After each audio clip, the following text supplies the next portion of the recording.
BKKMB Dewan Karya Metala 2025. Build your mind, break the limit, face the future. Telkom University. Harmony, excellence, integrity.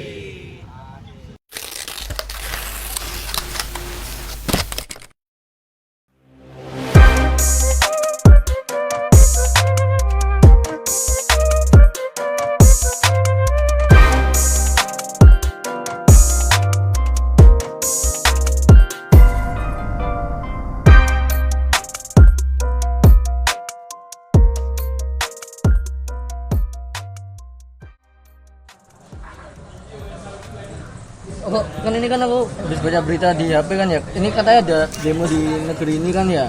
Nah, itu katanya sampai mahasiswa itu pada turun semua. Ini kalian tahu nggak sih beritanya? Oh iya, tahu. Emang sih kayak chaos banget sih di negeri ini. Apalagi mahasiswa banyak banget yang turun di jalan-jalanan itu. Iya, pantesan juga kemarin aku scroll TikTok sampai sekarang itu FYP-nya full demo, terus banyak juga fasilitas-fasilitas umum yang dibakar sama mereka. Iya, bener banget, dan itu parah sih. Padahal kan kita bayar pakai uang kita, dan itu juga harusnya untuk kita dong. Kami dari Televisi 40 akan menjelaskan lebih detail dari sebuah dampak perubahan dari kampus untuk negeri dengan topik kampus sebagai pusat perubahan sosial dan juga peran kampus dalam penggerakan isu sosial seperti lingkungan, kesetaraan gender, anti korupsi, dan lain-lain.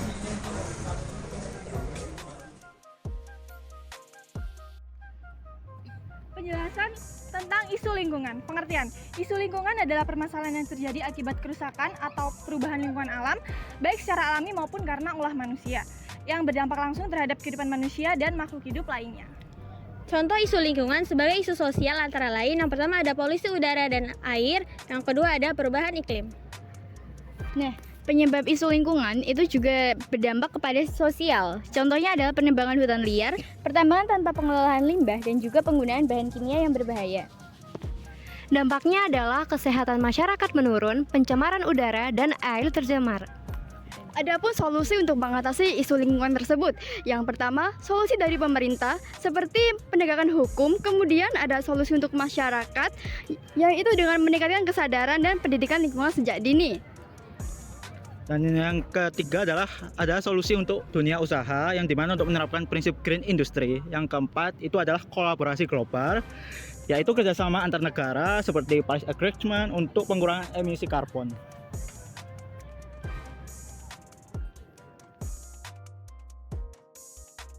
Di sini kami akan menjelaskan materi tentang anti korupsi.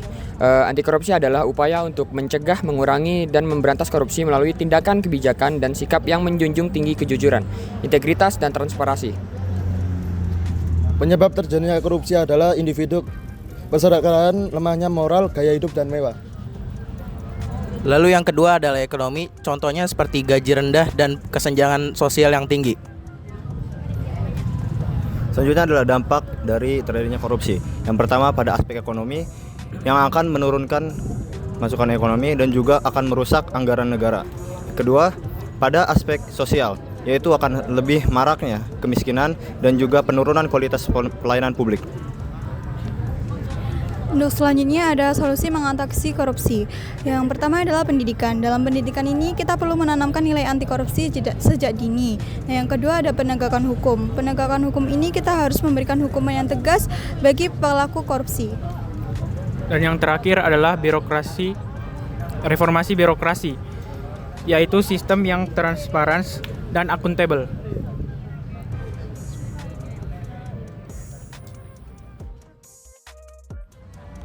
Baik, di sini kami akan membahas isu-isu terkait kesetaraan gender. Sebelum kita membahas isu terkait kesetaraan gender, kita perlu memahami tentang pengertian kesetaraan gender itu. Kesetaraan gender adalah kesetaraan dalam menerima kewajiban atau hak yang tanpa memandang gender, maupun laki-laki ataupun perempuan. Di sini ada beberapa penyebab ketidaksetaraan gender. Yang pertama yaitu budaya patriarki, yaitu sistem yang menempatkan laki-laki lebih dominan. Dan yang kedua ada stereotip gender, yakni pandangan tradisional yang membatasi peran sosial. Yang ketiga, ada akses pendidikan terbatas, di mana perempuan masih sering tidak diberi kesempatan yang sama. Baik, selanjutnya dampak. Yang pertama, diskriminasi dan kekerasan seperti pelecehan, KDRT, dan pernikahan dini. Yang kedua, kesenjangan ekonomi di mana perempuan lebih mendapatkan upah rendah atas kerja terbatas. Yang ketiga, partisipasi politik rendah sehingga suara perempuan kurang didengar. Yang keempat yaitu solusi. Yang pertama yaitu pendidikan setara, yaitu memberi kesempatan belajar yang sama sejak dini. Yang kedua, menghapus stereotip gender, yaitu melalui edukasi, media, dan kampanye masyarakat. Yang ketiga, pemberdayaan perempuan dengan dukungan dalam bidang ekonomi, sosial, dan politik.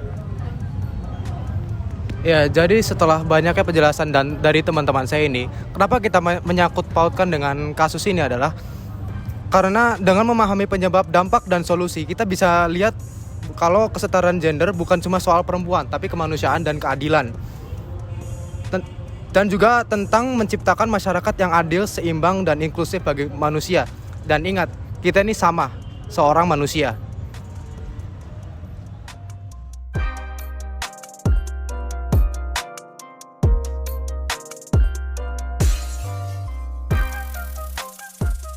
Baik, sekian penjelasan dari kami Telutizen 40. Kami memohon maaf apabila ada salah kata, baik itu yang disengaja maupun tidak disengaja ketika kami menjelaskan.